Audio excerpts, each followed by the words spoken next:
Good morning student, welcome to chemistry class. Student, as we are continue revising chapters and your exams are close, it will start from the next month. Okay, and we are revising more concept today. We will revise today more concept. Okay, and in yesterday class we saw the empirical formula, molecular formula and relation of the empirical and molecular formula. Student, before starting the more concept, we will see the limiting reagent in any chemical reaction. There are some amount of substance which are some amounts of substance which are in a limited number in a reaction, and they will consume first in the reaction. They will consume first in the reaction. Okay, तो हम लोग यहाँ पे limiting reagent थोड़ा सा पहले discuss कर लेंगे, उसके बाद हम लोग जो है कि नेक्स्ट टॉपिक मोर कॉन्सेप्ट पे जाएंगे। कोई भी रिएक्शन है कब कंप्लीट हो जा रहा है, क्यों कंप्लीट हो जा रहा है, कैसे कंप्लीट हो जा रहा है, इस चीज़ को हमें अगर जानना है तो हमें उस रिएक्शन में जानना होगा कि कौन सी ऐसी चीज़ है जो रिएक्शन को रोक दे रही है। ठीक है, कोई भी केमिकल रिएक्शन हो रहा है, उसके अंदर दो रिएक्टेंट हैं जिनसे मिलके एक प्रोडक्ट बन रहा है। फॉर एग्जांपल जैसे कार्बन है, ऑक्सीजन के साथ रिएक्शन करके कार्बन डाइऑक्साइड बना रहा है। कार्बन है हाइड्रोजन और ऑक्सीजन मिल करके वाटर बना ले रहा है। ठीक है, या कोई हाइड्रोलिसिस रिएक्शन हो रहा है जिसके अंदर वाटर जो है हाइड्रोलिसिस का काम कर रहा है। तो अब ये डिसाइड करना है कि ये रिएक्शन कब कैसे ख़त्म हो गया या ख़त्म हो जाएगा, ये चीज़ें हमें पता करने के लिए हमें देखना होगा कि रिएक्शन के अंदर कौन सा सब्सटेंस ऐसा है जिसकी अमाउंट दूसरे सब्सटेंस से बहुत कम है। अगर किसी भी रिएक्शन के अंदर दो रिएक्टेंट हैं और दोनों रिएक्टेंट में एक रिएक्टेंट की वैल्यू ज़्यादा और एक की वैल्यू कम है, तो जिस रिएक्टेंट की वैल्यू कम है वो रिएक्शन में पहले कंज्यूम हो जाएगा, और जैसे ही वो कम्प्लीटली कंज्यूम हो जाएगा उस कंडीशन में रिएक्शन रुक जाएगा। उस कंडीशन में क्या होगा, रिएक्शन रुक जाएगा, वो रिएक्शन स्टार्ट नहीं होगा। तो ऐसा सब्सटेंस जो किसी रिएक्शन में कंप्लीटली कंज्यूम्ड हो जाता है, या कहें कि ऐसा सब्सटेंस जिसके कारण कोई भी रिएक्शन तब रुक जाता है जैसे वो कंज्यूम हो जाता है, तो ऐसे सब्सटेंस को हम लिमिटिंग रिएजेंट कहते हैं। ऐसे सब्सटेंस को हम क्या कहते हैं, लिमिटिंग रिएजेंट कहते हैं। आई बात समझे? तो लिमिटिंग रिएजेंट क्या हो गया, substance, it is the limiting reagent, limiting reagent, it is a reactant, it is a reactant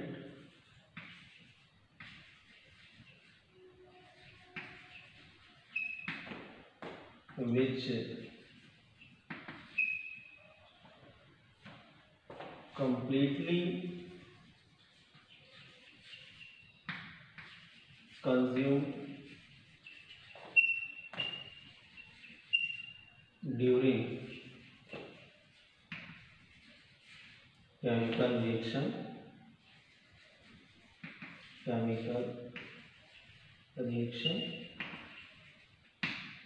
first then other, first then other। ये रिएक्टेंट्स हैं जो कि किसी भी रिएक्शन में कंज्यूम हो जाते हैं फर्स्ट, पहले दूसरे रिएक्टेंट से। तो यहाँ पे हम लिख सकते हैं अदर रिएक्टेंट।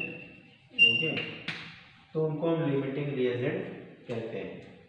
यानी ये जो रिएजेंट होते हैं, ऐसे रिएजेंट होते हैं जो कि रिएक्शन के कंप्लीट होने की सूचना देते हैं। They indicate the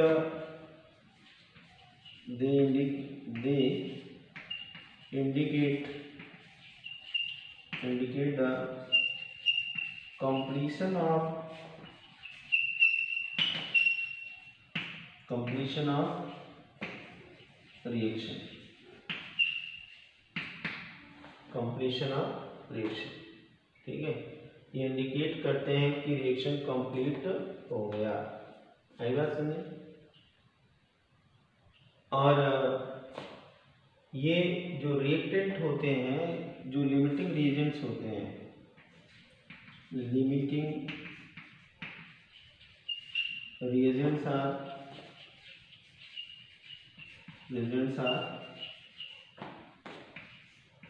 found in less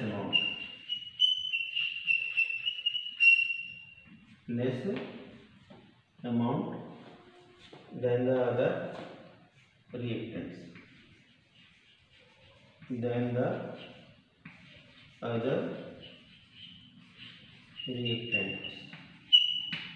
okay, reactants. तो इस तरह से ये लिमिटिंग रिएजेंट होते हैं। तो अगर हम किसी रिएक्शन में ये ऑब्जर्व करेंगे कि कौन सा सब्सटेंस पहले खत्म हो जाएगा, वो हमारा लिमिटिंग रिएजेंट होगा। अब इसके अपोजिट हमारा जो होता है एक्सेस रिएजेंट, लिमिटिंग की जगह एक्सेस रिएजेंट। जैसा नाम सजेस्ट करता है, रिएजेंट दो substances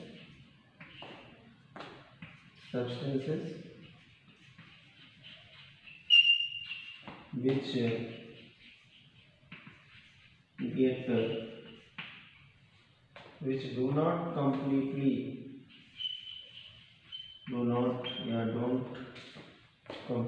consume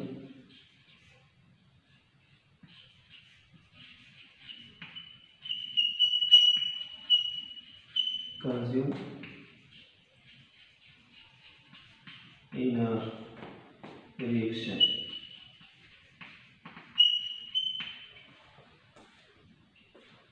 या कह सकते हैं विच रिमेन इन एक्सेस। तो ऐसे जो सब्सटेंस लास्ट तक बचे रहते हैं, वो उनको हम कहते हैं क्या, एक्सेस। इनसे जो है कि रिएक्शन के रेट पे कोई इफेक्ट नहीं पड़ता। अगर जैसे कोई भी रिएक्शन हाइड्रोलिसिस का रिएक्शन है, उस हाइड्रोलिसिस के रिएक्शन में हमने एक्सेस में जो है कि ले लिया वाटर, तो जो वो रेट ऑफ रिएक्शन है वो वाटर के ऊपर नहीं डिपेंड करेगा, बल्कि वो रेट ऑफ रिएक्शन उस रिएक्टेंट लिमिटिंग रिएजेंट के ऊपर डिपेंड करेगा जो हमने लिया है। ठीक है, तो ये हमारा हो गया एक्सेस और लिमिटिंग। अब इसके बाद हम लोग देखेंगे, हमारा नेक्स्ट टॉपिक होगा मोल कॉन्सेप्ट। मोल कॉन्सेप्ट में पहले हम जानेंगे कि व्हाट इज मोल। मोल एक ग्रीक वर्ड से आया हुआ है। मोल कहाँ से आया हुआ है? एक ग्रीक वर्ड से आया हुआ है, जिसको मोल का मतलब कहते हैं हीप। ठीक है, ओस्टवाल्ड ने सबसे पहले इस टर्म को यूज़ किया था और ग्रीक वर्ड में इसको कहते हैं हीप। ठीक है, और ये अमाउंट ऑफ सब्सटेंस को बताता है। जब हम फंडामेंटल यूनिट पढ़ रहे थे, तो ये हमारी 7वीं फंडामेंटल यूनिट है, जो अमाउंट ऑफ सब्सटेंस को बताता है, जो ये बताता है कि इसके अंदर कितने एटम, कितने मॉलिक्यूल्स, कितने आयंस प्रेजेंट हैं। ये हमारा जो है कि मोल होता है। पहले तो हमने जान लिया कि मोल क्या है। अब मोल का कॉन्सेप्ट क्या है? कॉन्सेप्ट ये जो दिया गया है, इसमें ये बताया गया है कि एक मोल कोई भी सब्सटेंस है उसमें इक्वल नंबर ऑफ सब एटॉमिक पार्टिकल्स होते हैं। ठीक है, इक्वल नंबर ऑफ सब एटॉमिक पार्टिकल्स होते हैं। तो जो हम मोल कॉन्सेप्ट में हमने क्या बताया कि ये बताता है कि एक मोल के अंदर, एक मोल कोई भी सब्सटेंस है तो उस एक मोल सब्सटेंस के अंदर जो है कि कितने जो है कि कितने एलिमेंट्री पार्टिकल्स। तो एक मोल हो गया वो सब्सटेंस का अमाउंट जिसके अंदर कितने नंबर ऑफ एलिमेंट्री पार्टिकल्स जैसे एटम, मॉलिक्यूल, आयंस पाए जाते हैं। ठीक है, और ये जो नंबर ऑफ मॉलिक्यूल्स होते हैं वो equal to number of molecule, ions और एटम जो होते हैं वो equal to number of atom in the carbon 12। Carbon 12 के अंदर जितने होते हैं उसके बराबर होते हैं। अभी हम लोग जब एटॉमिक मास, मॉलिक्यूलर मास पढ़ रहे थे तो वहाँ पे हम लोगों ने कार्बन के साथ कंपेयर किया था। किसके साथ किया था? कार्बन के साथ कंपेयर किया था। कार्बन 12 को हमने पैरामीटर माना था। कार्बन 12 को क्या कहता है? पैरामीटर माना था, क्योंकि कार्बन 12 एक स्टेबल कंपाउंड एलिमेंट है जो किसी भी कंडीशन में जिसके अंदर कोई चेंजेस नहीं आने वाले हैं, और इसको हम यूनिवर्सली मानते हैं कि वो स्टेबल है। ठीक है, तो आइए हम लोग फिर से एक बार इसको लिख लेते हैं, डिफाइन कर लेते हैं। Mole concept.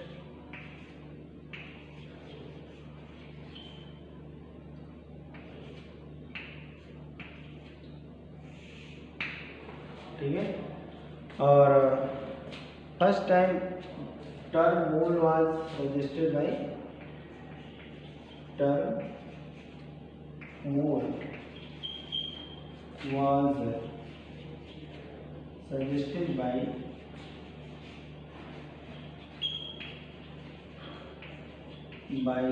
Ostwald.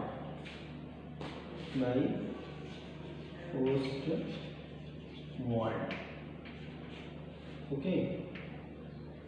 In Greek, mole is equal to, ये क्या है? ग्रीक वर्ड है मोल, और इस mole is equal to the heap मतलब इकट्ठा कोई चीज़ अगर हम एक जगह पे रख देते हैं, जैसे ये हमने पार्टिकल्स की इकट्ठा एक जगह रख दिया, ये इसका ढेर, हीप मतलब ढेर हो गया, उस सामान का ढेर हो गया। ठीक है, और एक mole is, one mole is defined as, one mole is defined as the amount of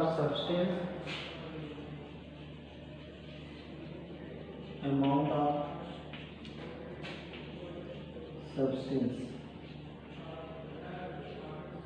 which contains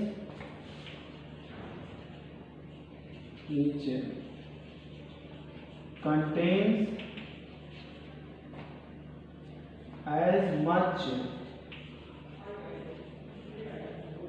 elementary particles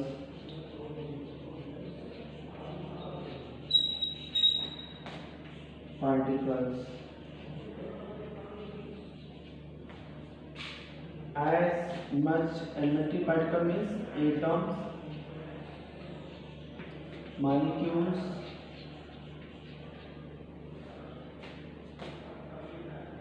molecules, or ions. Okay, atom, molecules or ions, as much elementary particle as in carbon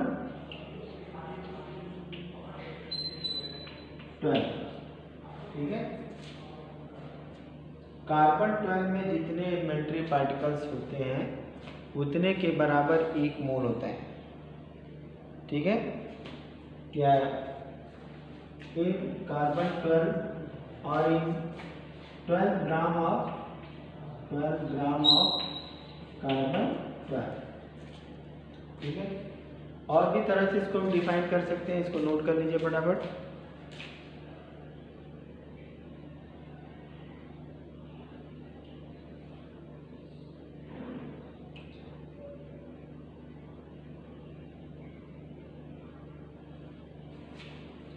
note कर लिया, चलो फिर आगे बढ़ते हैं हम लोग।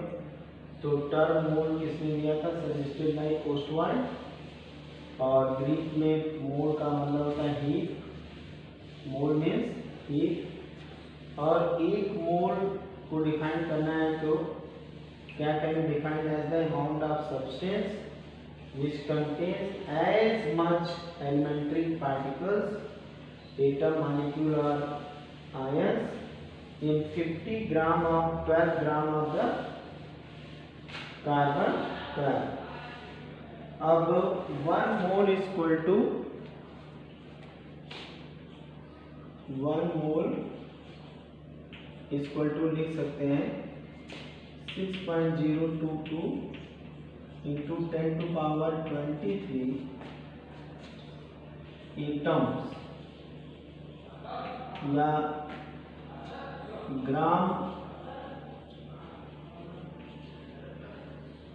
Atomic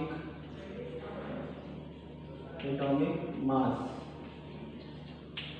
ठीक है, ग्राम एटॉमिक मास, या 1 ग्राम एटम भी यहाँ पे इसके बराबर होता है।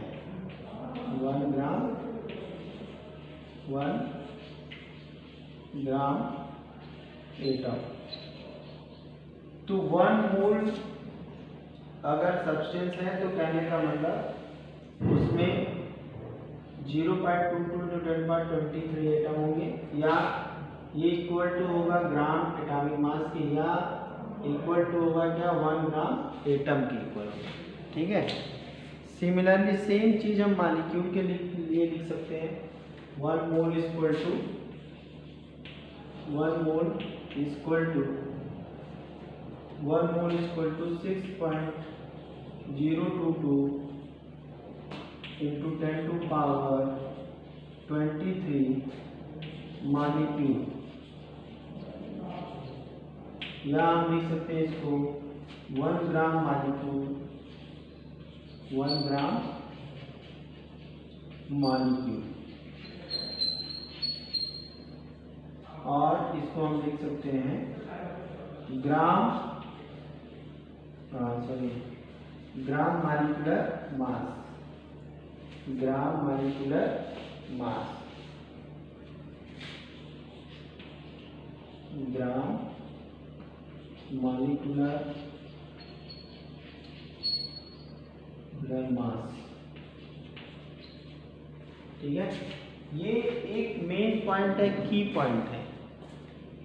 पॉइंट है, ठीक है, जिसको हमें ध्यान में रखना है। इस की पॉइंट को हमें क्या करना है, ध्यान में रखना है कि 1 मोल कोई सब्सटेंस है तो अगर एटम के लेवल पे देखेंगे तो 6.022 into 10 to power 23 एटम्स इसके अंदर होंगे, या कहें कि वो ग्राम एटम मास के बराबर होगा, 1 ग्राम एटम मास के बराबर होगा, या कहें हम कि ग्राम एटॉमिक मास के बराबर होगा, ग्राम एटॉमिक मास के बराबर होगा, ठीक है।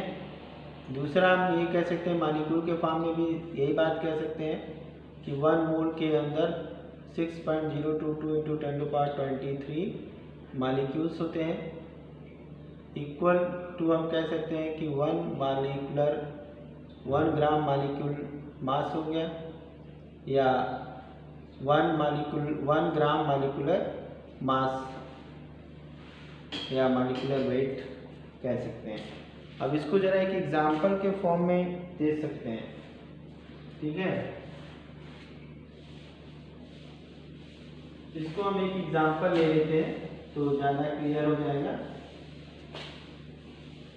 What do you mean by 1 mole of carbon dioxide? Question हमारा है what do you mean by, what question हमारा यहाँ पे है what do you mean by 1 mole of CO2। 1 mole of CO2 का मतलब क्या है? 1 मोल ऑफ CO2 का मतलब क्या है? इसको कैसे बताएंगे, क्या है ये? अब ये चीज हम पता लगाएंगे। जैसे अभी हमने जो बात लिखी है, अगर ये कॉन्सेप्ट है, यही मेन कॉन्सेप्ट है, इसको हमें ध्यान में रखना है। अब जैसे हम यहाँ पे कार्बन डाइऑक्साइड के लिए लिखेंगे, वैसे हम किसी भी मॉलिक्यूल के लिए लिख सकते हैं। वैसे हम किसी भी मॉलिक्यूल के लिए लिख सकते हैं, ठीक है। तो इसका मतलब है mean 1 mole of CO2 equal to 6.022 into 10 to power 23 CO2 molecule, और ये इक्वल टू है 44 ग्राम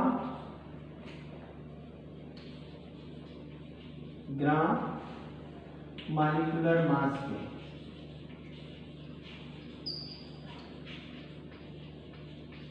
ठीक है, ग्राम मॉलिक्यूलर मास के।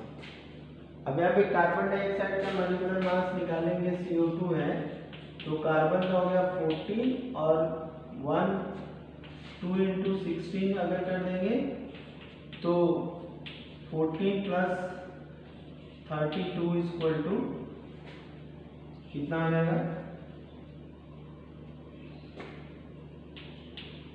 646। यहाँ पे हम इसको लेंगे 46। What do you mean by 1 मोल? तो ये हो गया 46 ग्राम, 46 ग्राम कार्बन।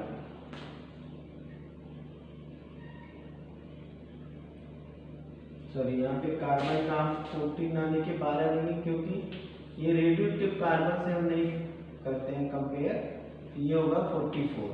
अब सही है, ये होगा 44। हमने यहाँ पे कार्बन 14 ले लिया था, कार्बन 12 होगा, ठीक है, 12 ग्राम मॉलिक्यूलर मास, ठीक है। अब इस तरह से कोई भी पूछा है 1 mole of carbon monoxide, 1 mole of SO2, 1 mole of SO3, तो उसमें नंबर ऑफ मोल्स सेम होंगे और वो इक्वल टू उनके एटॉमिक मास, मॉलिक्यूलर मास के बराबर होगा। एटॉमिक मास का या मॉलिक्यूलर मास के बराबर होगा, ठीक है। चलिए नोट कर लीजिए फटाफट।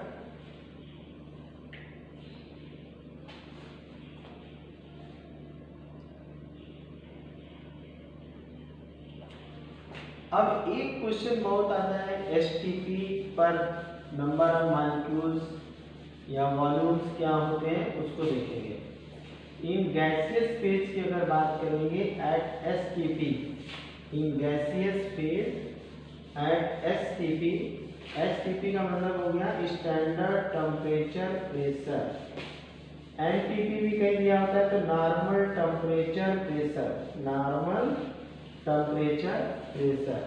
अब हम गैसियस फेज की बात कर रहे हैं।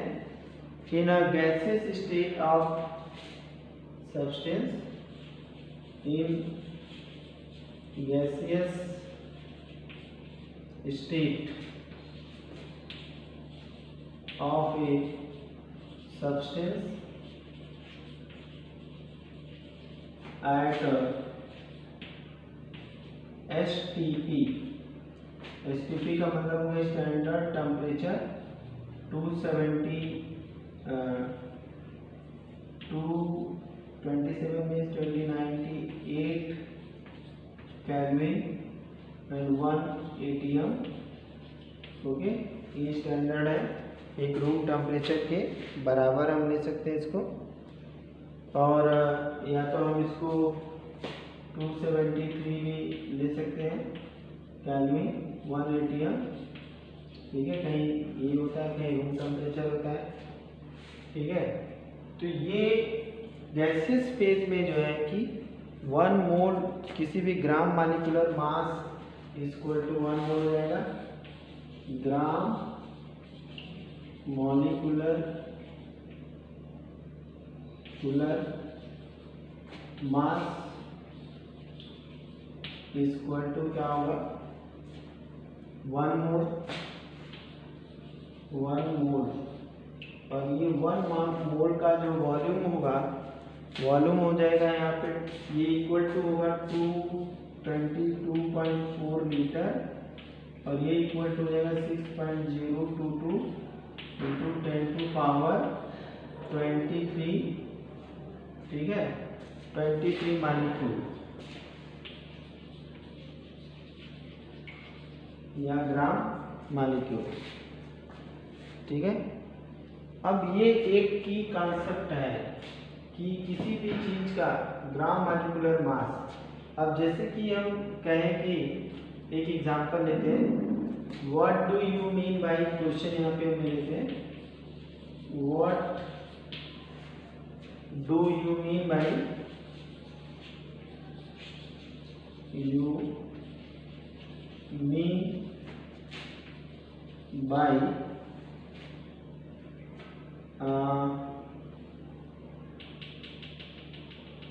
by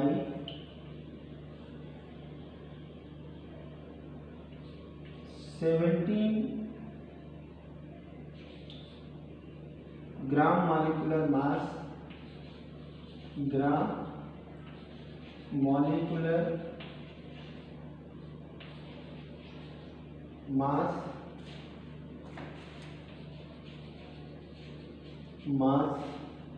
of NH3 ammonia. Ammonia के 17 ग्राम मॉलिक्यूलर मास से क्या मतलब है, 17 ग्राम मॉलिक्यूलर मास से क्या मतलब है। तो एकदम सिंपल सा मतलब है, जैसे हमने ऊपर लिखा है सेम वही चीज़ है। अब इसी चीज़ को हमें इम्प्लाई करना है न्यूमेरिकल में।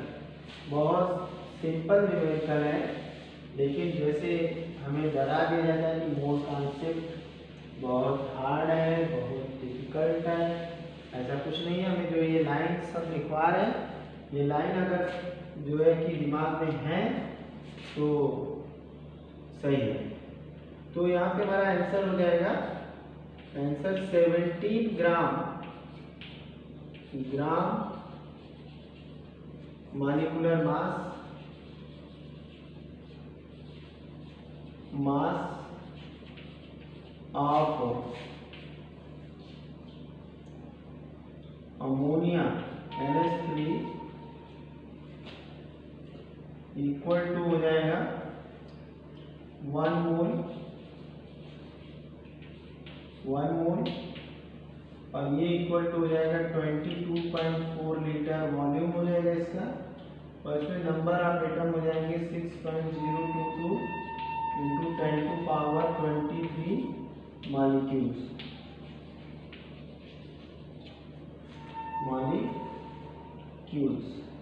ठीक है। एकदम सिंपल मतलब हो गया।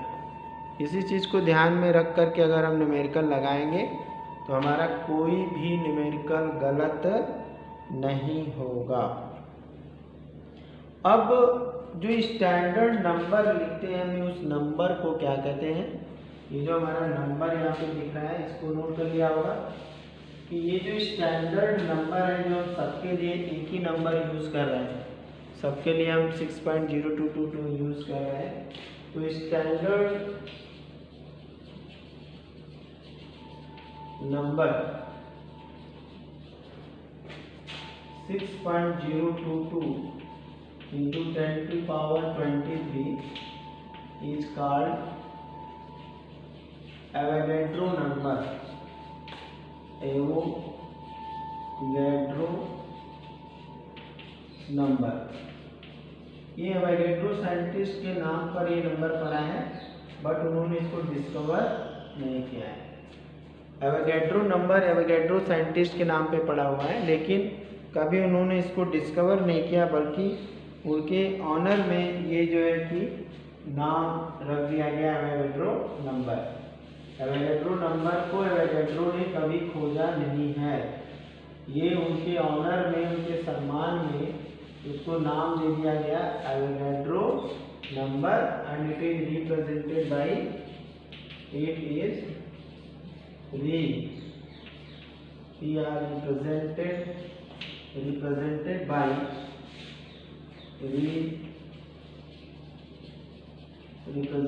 by N E. इसको एन से हम रिप्रेजेंट करते हैं। तो एक बार फिर से बता देते हैं कि एवोगैड्रो नंबर 6.022 इंटू 10⁻23 ये नंबर एवोगैड्रो नंबर बोला तो जाता है, मगर इसको एवोगैड्रो ने डिस्कवर नहीं किया था, बल्कि उनके सम्मान में ये नंबर दे दिया गया है। ठीक है, ओके। अब आज के लिए इतना ही। कल हम लोग फिर इसके डिटेल न्यूमेरिकल लगाएंगे। Thank you, have a nice day.